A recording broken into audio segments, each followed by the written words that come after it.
Salut tout le monde, on se retrouve aujourd'hui dans cette vidéo pour parler de l'emploi des jeunes diplômés en France et en particulier de deux sujets, donc le bore-out et le burn-out. Je vais définir ça dans quelques minutes. Pour parler de ce sujet, j'ai besoin de parler de choses un peu qui sont connexes, notamment de l'économie de l'Europe, de la fraude fiscale, de la dette publique, de la valeur de l'emploi, de la fonction publique, enfin voilà. Du coup, j'ai décidé d'en parler maintenant parce que dans le contexte politique actuel, je me suis dit que c'était pas plus mal de discuter de ça avec vous. Mon objectif avec cette vidéo, comme toutes les vidéos de la chaîne, c'est pas de forcer mon opinion sur qui que ce soit. En soi, mon opinion, on s'en fout un peu, mais plutôt de partager mon raisonnement en espérant que ça alimente votre propre réflexion personnelle sur le sujet. C'est vraiment juste la seule prétention de cette vidéo. Je suis pas non plus là pour faire de la vulgarisation politique ou économique, etc. Tout simplement parce que j'ai pas les compétences et j'ai pas l'envie de vous expliquer tout ce qu'il y a à savoir sur ces sujets-là. C'est pas du tout l'objectif de la vidéo que vous êtes en train de regarder. En fait, ce qui a motivé cette vidéo, c'est un constat que je fais moi auprès de mes proches, auprès des gens que j'aime, qui sont des gens que globalement c'est des gens que j'ai rencontrés dans ma scolarité ou dans mon emploi, donc forcément c'est biaisé, hein, c'est des gens qui me ressemblent quelque part. Mais le constat que je fais, c'est que la plupart d'entre eux, ils sont malheureux dans leur vie professionnelle. J'ai d'un côté des amis qui ont un boulot hyper prenant, intéressant, mais qui sont complètement surmenés. Ou alors des amis qui sont quand même surmenés et qui en plus sont surmenés avec un boulot pas du tout intéressant. Donc ça c'est plutôt des gens qui font du burn-out. Et j'ai de l'autre côté des amis qui font un boulot, dont moi j'ai fait partie d'ailleurs, qui est complètement inintéressant, pour lequel ils ne voient pas le sens, pour lequel ils ne voient pas la finalité, et qui se retrouvent à devoir ne pas utiliser toutes leurs compétences au quotidien. Donc ils sont surqualifiés par rapport au boulot qu'ils font, et on leur demande surtout de ne pas faire de propositions, de ne pas prendre d'initiative, de ne pas... alors je dis pas que c'est comme ça dans toutes les entreprises, mais même les entreprises qui disent qu'elles ne le font pas, en pratique c'est quand même ce qu'elles font. Il ne faut surtout pas proposer des trucs ou prendre des initiatives parce que ça risquerait d'aller sur les plates blanches des autres employés, et du coup le travail est tellement découpé qu'il en devient aliénant, et on se retrouve très souvent à faire des choses complètement absurdes au quotidien, à un point que beaucoup de personnes se disent mais c'est vraiment ça que je vais faire toute ma vie, genre remplir des tableaux Excel, c'est vraiment ça, c'est vraiment ma finalité, dans mon but dans la vie, ça va être de remplir un tableau Excel, mais je suis en CDI, j'ai pas le droit de me plaindre, en plus j'ai un salaire plutôt élevé parce que j'ai un poste qualifié, etc. Et voilà, et du coup on se retrouve avec des gens malheureux, et c'est ce qu'on appelle le bore-out. Donc ça c'est encore quand il y a du boulot à faire, mais parfois dans ces emplois-là il n'y a même pas assez de travail. Donc en plus c'est encore pire parce qu'il faut faire semblant d'être occupé. Et faire semblant, de toute façon dans tous les boulots, faire semblant d'être hyper épanoui, de s'éclater dans ce qu'on fait, etc. Parce que c'est ce qu'on attend de nous socialement. Et ça finit par être sacrément lourd, et surtout ça crée chez chacun une sorte de détresse psychologique qui pour moi est complètement sous-estimé, parce que ça fait perdre l'estime de soi, en fait, ce genre de situation. Vous avez une sorte de reconnaissance sociale, parce que vous êtes en CDI et vous êtes dans un boulot voilà, qui a pas forcément... Enfin, qui s'inscrit dans une boîte tout à fait respectable, je ne sais quoi. Et du coup, socialement, vous n'avez pas de raison de vous plaindre, sauf que vous savez qu'au quotidien, ce que vous faites, c'est pas vraiment du boulot. Vous vous dites, mais moi, ce que je fais, ça sert à rien. Et, et du coup, vous perdez de l'estime de vous, en fait. Maintenant, je vais vous donner un peu ma lecture de pourquoi je pense qu'on en est arrivé là, en fait. Pour moi, la génération avant nous, donc nos parents, ils sont arrivés à un moment donné où il y avait plein de choses à construire en France. Donc c'était facile, entre guillemets, de travailler, de créer de l'emploi, de créer des entreprises, de créer de l'économie, voilà, de créer des nouveaux trucs. Et nous, on est arrivés à ce moment-là, donc ils nous ont eu à un moment donné dans leur vie, ils ont fait des bébés, c'est nous, et ils nous ont dit, dans la vie, quand on veut, on peut, il suffit de travailler, si tu fais des bonnes études, prioritairement scientifiques, et que tu as des diplômes, et tu pourras être embauché dans une entreprise de façon stable, et pour faire un boulot intéressant et reconnu socialement. Sauf que le truc, c'est que c'est pas ce qu'on obtient. Et du coup, il y a une énorme désillusion. Pour moi, le problème, il est social. Pour moi, le réel problème qu'il y a derrière ça, c'est que on a chacun besoin de reconnaissance sociale. Je suis pas en train de critiquer ça, hein. Je sais que beaucoup de gens sont dans le déni par rapport à ça et se disent non, mais moi, je m'en fiche de faire un truc qui est reconnu, je m'en fiche de l'image, ce qui est important, c'est ce que je fais. Mais c'est normal, en fait. On est des êtres sociaux. C'est normal d'avoir besoin d'une certaine reconnaissance dans le boulot qu'on fait. Et quand on a fait un bac+8 en sciences, ou quand on a fait un bac+5, ou un bac+4, ou un bac+3, on a envie d'avoir un boulot à la hauteur des diplômes qu'on a eus et de l'effort qu'on a fourni. On a envie d'avoir quelque chose qui a la valeur des compétences qu'on a. Et c'est normal, en fait. Et sans parler de diplôme ou quoi, quelle que soit la personne, on a tous envie de recevoir une rémunération et une reconnaissance en adéquation avec le boulot qu'on fournit. Et je pense que du coup, l'un des problèmes majeurs de tout ça, c'est que les emplois ne sont pas reconnus à leur juste valeur. Alors ma lecture, c'est que le monde est régi par l'argent. Vous êtes content d'être venu, hein, vous avez appris un truc dans cette vidéo. Non, plus sérieusement, c'est surtout que, en fait, ce qui est reconnu socialement, c'est ce qui crée des richesses. Je m'explique. Les boulots dans lesquels vous allez avoir des plus hauts salaires, ça va être les boulots dans des entreprises qui ont les moyens de payer leurs employés. Bon, là, je fais un raccourci énorme, hein. Évidemment, c'est pas aussi simple que ça, mais voilà. Donc, typiquement, si vous êtes un jeune avec Bac+5, vous avez plus intérêt à aller dans une entreprise qui va vous payer pour faire un boulot d'ingénierie, même si en réalité vous remplissez des tableaux Excel au quotidien, parce que les salaires seront plus élevés que si vous allez devenir prof. L'entreprise va créer de la richesse, alors que prof, bah, ça crée pas de richesse. À court terme, à moyen terme, les profs, ça crée pas d'argent, ça crée pas d'économie. Du coup, on a une sorte de dévalorisation des métiers qui ne créent pas d'argent. Je suis pas là pour dire si c'est bien ou pas d'avoir un monde qui est régi par l'argent et que tout tourne autour de l'argent, même si j'ai ma petite idée sur la question.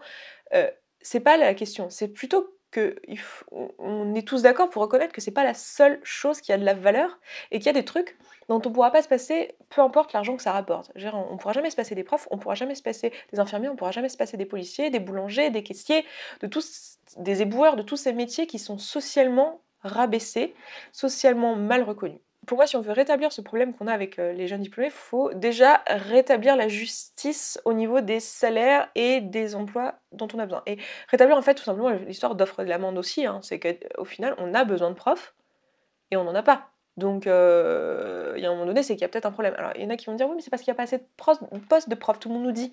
Je parle des profs parce que c'est un métier que j'ai exercé et que je connais, hein. C'est pour ça que j'en parle. Je sais que c'est vrai pour d'autres métiers de la fonction publique ou d'autres métiers tout court qui sont mal reconnus. Je parle des profs en l'occurrence parce que je connais mieux. Mais voilà, il y en a plein qui vont dire, bah oui, mais c'est au programme de plusieurs candidats de rajouter des profs. Sauf que pour moi, le problème, c'est pas de rajouter des postes de profs. Pour ma part, au CAPES de maths, typiquement, il y a plus de postes offerts au CAPES que de postes qui sont réellement distribués au concours. C'est-à-dire qu'il y a trop de postes par rapport au nombre de gens qui veulent être profs de maths. Donc le problème, c'est de rendre ces métiers-là attractifs. Le problème, c'est que pourquoi ces jeunes, pourquoi les gens de ma génération, on n'est pas prof de maths? Pourquoi on n'est pas prof en collège et en lycée? Pourquoi on fait pas ces métiers-là et pourquoi on préfère aller dans une boîte à remplir des tableaux Excel et à s'ennuyer toute la journée en CDI qu'aller être prof de maths? Je pense que, effectivement, ce que je suis en train de dire là, ça voudrait dire augmenter le nombre de postes dans la fonction publique ou dans des fonctions dont on a vraiment besoin qui ne font pas partie de la fonction publique. Augmenter les salaires, revaloriser les salaires de tous ces métiers dont on ne peut pas se passer, et tout ça, ça coûterait énormément d'argent. D'accord. Actuellement, le budget de la fonction publique, c'est 478 milliards d'euros. Avec mon histoire, si on peut facilement, je sais pas, augmenter cette somme de 50%. La question, c'est où on trouve cet argent, sachant qu'on a cette histoire de dette publique. Comment on fait? On n'a pas d'argent à mettre là-dedans. Bon, je pense que déjà, ce problème de dette publique, c'est un faux problème. Alors je comprends pas en détail toute l'économie française, hein, comme la plupart d'entre vous je pense, et pourtant on va tous devoir aller voter, donc on va essayer quand même de se dépatouiller avec ce qu'on peut. Mais ce que je comprends, c'est que l'État doit de l'argent à des banques européennes, à qui il a emprunté de l'argent pour pouvoir créer de l'économie, créer des choses dans son pays. Et le principe des emprunts, c'est aussi le principe des emprunts personnels. Ce qui se passe quand vous empruntez de l'argent dans une banque, donc je sais pas, mettons 100 000 euros pour un prêt immobilier, c'est que la banque va créer 100 000 euros. C'est pas elle prend 100 000 euros quelque part et elle vous les donne et elle les met sur votre compte. Non, non, elle crée 100 000 euros de toutes pièces, elle crée un 1 avec les zéros qu'il faut derrière sur votre compte et cet argent n'existait pas. La raison pour laquelle ça marche, c'est que cet argent, en fait, vous allez le rembourser. Donc au final, ce qu'elle a créé va être détruit. C'est-à-dire qu'elle détruit l'argent au fur et à mesure que vous remboursez l'argent qu'elle vous a donné. Par contre, ce qu'elle ne détruit pas, c'est les intérêts que vous allez créer. C'est-à-dire que quand vous remboursez votre prêt, vous n'allez pas à taux zéro, hein, vous remboursez aussi des intérêts. Et ça, ces intérêts, c'est de l'argent qui est créé de toutes pièces. C'est de l'argent qui n'existait pas. Pour la dette publique, c'est la même chose. C'est-à-dire qu'il y a une bonne partie de la dette publique qu'on est en train de rembourser qui en fait correspond à des intérêts pour les banques. Donc c'est de l'argent qui n'existe pas. C'est de l'argent que si on faisait disparaître du système, il ne se passerait rien, à part qu'il y aurait des banques qui râleraient sur leurs intérêts. Donc, ok, ça ne correspond pas à l'intégralité de la dette publique, hein. Toute la dette publique aujourd'hui n'est pas des intérêts, mais une bonne partie. Après, il y a plein d'argent qui est perdu, donc on connaît les fraudes fiscales. Les fraudes fiscales, le principe, c'est vous êtes riche et vous vous retrouvez à payer beaucoup trop d'impôts. Du coup, ce que vous faites, c'est que vous prenez votre argent, vous le placez à l'étranger dans des banques et vous ne payez pas d'impôts sur ce revenu-là. Vous ne le déclarez pas, en gros. C'est complètement illégal. Et la fraude fiscale est estimée à 60 à 80 milliards d'euros, si je me souviens bien. On a quand même un bon pourcentage rien que dans la fraude fiscale. Et là, je parle que de ce qui est illégal. Et après, en termes de ce qui est légal, il y a quand même plein de trucs qui sont juste, encore une fois, qui relèvent d'absurdité totale. C'est-à-dire que vous avez tout à fait le droit de faire des profits en France, mais que votre fiscalité se trouve ailleurs et que vous payez vos impôts ailleurs. C'est tout à fait légal. Et c'est ce que font les grands groupes. Ils payent des gens pour rendre leur fiscalité la plus avantageuse possible tout en restant légal. Et ce qui se passe, c'est que concrètement, ils payent très peu d'impôts en France. Et le problème avec ça, c'est que en fait, ça appauvrit le pays. C'est-à-dire que cet argent qui ne revient pas à la France alors qu'il a été créé en France et qu'il est sorti de la France, c'est de l'argent qui va être ou réinvesti dans l'entreprise ou partir sous forme de dividendes, mais en tout cas il va être réinvesti à l'échelle internationale. Donc c'est pas de l'argent qui revient directement en France, c'est de l'argent qui est retiré à l'économie. Et le problème, c'est que si vous retirez de l'argent à l'économie, enfin l'argent encore une fois, hein, ça se crée pas, à part par les emprunts, mais bon ça on a compris, c'est un truc qui est fermé, c'est un système fermé, donc du coup vous vous retrouvez avec un pays qui devient de plus en plus pauvre. Et comme il faut continuer à payer tous les trucs du quotidien dont on a besoin, bah, on creuse la dette ou alors on essaye de limiter la casse en augmentant les impôts, en tirant sur des trucs, sur des bouts de chandelle, alors que l'argent il est quelque part. En fait cet argent il existe, c'est juste qu'il est dans les mains de géants riches. Alors je suis pas du tout en train de taper sur oh, les méchants gros riches et les gentils petits pauvres. Je pense que le débat il est bien plus que ça. C'est juste une sorte de bon sens en fait. C'est juste une histoire que on est d'accord que toutes ces personnes doivent payer des impôts et la question c'est pourquoi ces impôts sont pas répartis de façon équitable. Alors je ne sais pas si la solution c'est de faire des lois à l'échelle française ou à l'échelle européenne. C'est pas mon boulot, hein, ça va être le boulot des gens qui seront élus. Bonne chance les gars. Voilà, il y a un truc qui est complètement absurde qui se passe à ce niveau-là. J'ai vu plusieurs candidats aussi proposer d'augmenter les plafonds des impôts. J'ai peut-être pas toutes les informations. Pour moi, j'ai peur que ça fasse encore plus de fraude fiscale ou encore plus de grands groupes qui partent à l'étranger se fiscaliser ailleurs. Parce que si vous augmentez le plafond des impôts, ce qui va se passer, c'est que ceux qui devraient reverser 100% de leurs revenus en impôts vont essayer de planquer leur argent à l'étranger. Ou alors, s'ils ne sont pas déjà fiscalisés ailleurs qu'en France, bah, ils vont peut-être se poser la question de le faire. Et pour moi, ça serait encore retirer de l'argent au pays. Et pour moi, ça marche pas en fait. Ça déséquilibre complètement.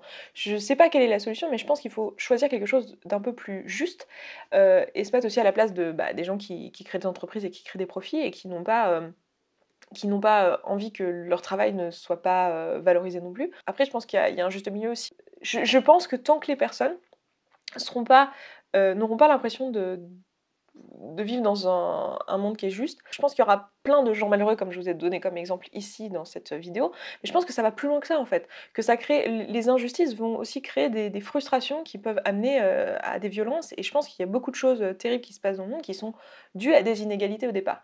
Et je pense qu'on prend trop ça à la légère et qu'on se rend pas compte que en dévalorisant, en faisant un truc aussi simple que dévaloriser des métiers de la fonction publique, ou en mettant des gens qualifiés dans des postes auxquels ils n'ont rien à apporter, on crée vraiment des frustrations qui peuvent être dangereuses sur le long terme. Voilà pour cette vidéo, j'espère qu'elle vous aura intéressé, que vous aurez trouvé des informations utiles qui pourront vous aider dans votre propre réflexion.